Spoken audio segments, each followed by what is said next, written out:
हाँ जी, this class is for +2 commerce students. तो हमारा जो चैप्टर चल रहा था बिजनेस स्टडीज़ का, that is chapter number 5 organizing, उसी का एक टॉपिक है steps for making delegation effective. एक डेलीगेशन ऑफ अथॉरिटी को हमने किस तरह इफ़ेक्टिव बना सकते हैं, उसका जो मतलब कि जो आउटपुट है वो ज़्यादा अच्छा आए हमें। तो उसके लिए कौन कौन से हमारे पास स्टेप्स हैं। फर्स्ट है डिफाइनिंग असाइनमेंट। असाइनमेंट का मीनिंग क्या होता है कि आपको जो काम सौंपा गया है उसको हम असाइनमेंट बोलते हैं। कि जो हर पर्सन है उसको उसकी जॉब अच्छे से डिफ़ाइन होनी चाहिए, उसको पता होना चाहिए कि उसको क्या करना है और उससे किस तरह की एक्सपेक्टेशंस जो है एक ऑर्गेनाइजेशन रखती है। तो अच्छे से हमने एक जो या मैनेजर है या जो सबॉर्डिनेट्स है उनके असाइनमेंट्स को अच्छे से डिफ़ाइन करना है और उसके अकॉर्डिंग उन्हें अथॉरिटी भी देनी है ताकि वो उसको अच्छे से कंप्लीट कर सकें। Then proper selection of person. अब किस काम के लिए यानी किस असाइनमेंट के लिए कौन सा पर्सन सही रहेगा, उनके स्किल्स और क्वालिफ़िकेशन के अकॉर्डिंग हमने उनको असाइनमेंट्स देनी होती है, यानी कि वर्क प्रोवाइड करना होता है ताकि जो हमारा डेलीगेशन ऑफ अथॉरिटी का जो जिस पर्पज़ से हम अथॉरिटी को डेलीगेट कर रहे हैं वो हमारा पर्पज़ कंप्लीट हो जाए और बिजनेस के गोल भी अचीव हो जाए। देन थर्ड है प्रॉपर कम्युनिकेशन। अब डेलीगेशन ऑफ अथॉरिटी को अगर हमने इफ़ेक्टिव बनाना है तो टाइम टू टाइम हमें जो सुपीरियर्स हैं या जो सबॉर्डिनेट्स हैं, या आप ये कह लो कि जो सुपीरियर्स को अपने सबॉर्डिनेट से time to time proper communication रखना पड़ता है ताकि जो इन्वायरमेंट में चेंजेस आते हैं उनको उनके बारे में सबॉर्डिनेट्स को बताया जा सके और सुपीरियर को भी पता चल सके कि किस तरह के चेंजेस आ रहे हैं और किस तरह के अब प्लानिंग को इम्प्लीमेंट करने की ज़रूरत है। इसलिए प्रॉपर कम्युनिकेशन बहुत ज़रूरी है डेलीगेशन ऑफ अथॉरिटी को इफेक्टिव बनाने के लिए। Then fourth proper control.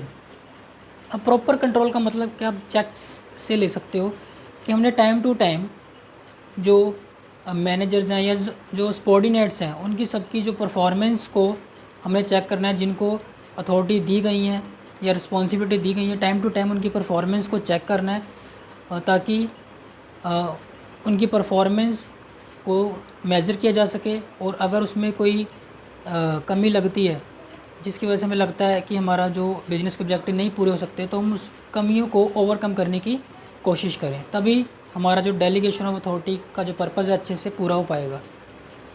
Then fifth reward for proper implementation.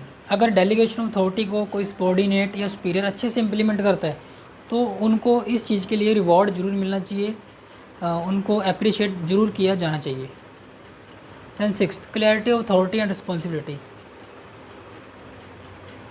जिनको भी अथॉरिटी डेलीगेट की गई हैं उनको अपनी अथॉरिटी और रिस्पॉन्सिबिलिटी अच्छे से पता होना चाहिए। उनको पता होना चाहिए कि हमारी क्या पावर है और कितनी हमारी जिम्मेदारी है, हम किस हद तक अपनी पावर यूज़ कर सकते हैं, किस सिचुएशन में यूज़ कर सकते हैं, और उस पावर को अगर हम यूज़ करते हैं तो रिस्पॉन्सिबिलिटी भी हमारी बनी रहती है कि हमने जो हमें काम मिला है वो एक स्टैंडर्ड टाइम में उसको पूरा भी करना है।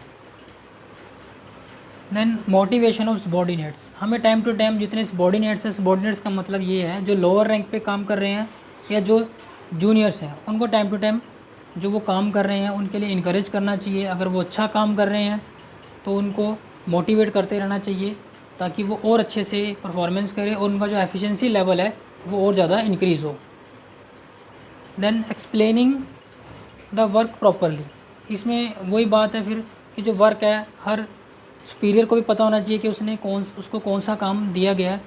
इसी तरह जो सबॉर्डिनेट्स हैं उनको भी हर काम अच्छे से डिफ़ाइन करना चाहिए कि उनको कौन सा काम करना है, कितने टाइम पर करना है और उनके साथ कौन कौन होगा, मतलब कि उनकी टीम में कौन कौन होगा।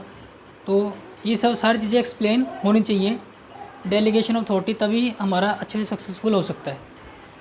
Then providing training. अब टाइम टू टाइम जो हमारे सुपीरियर्स हैं यानी कि जो जितने भी हमारे जो डिपार्टमेंट के हेड्स हैं और जो सबॉर्डिनेट्स हैं उनको टाइम टू टाइम ट्रेनिंग देते रहना चाहिए ताकि जो हम इकॉनमी में जो हमारे चेंजेस आ रहे हैं उनके साथ compete कर सके टाइम टू टाइम, और उनको प्रॉपर अथॉरिटी देनी चाहिए ताकि वो अपने काम को पूरा करने में समर्थ हों।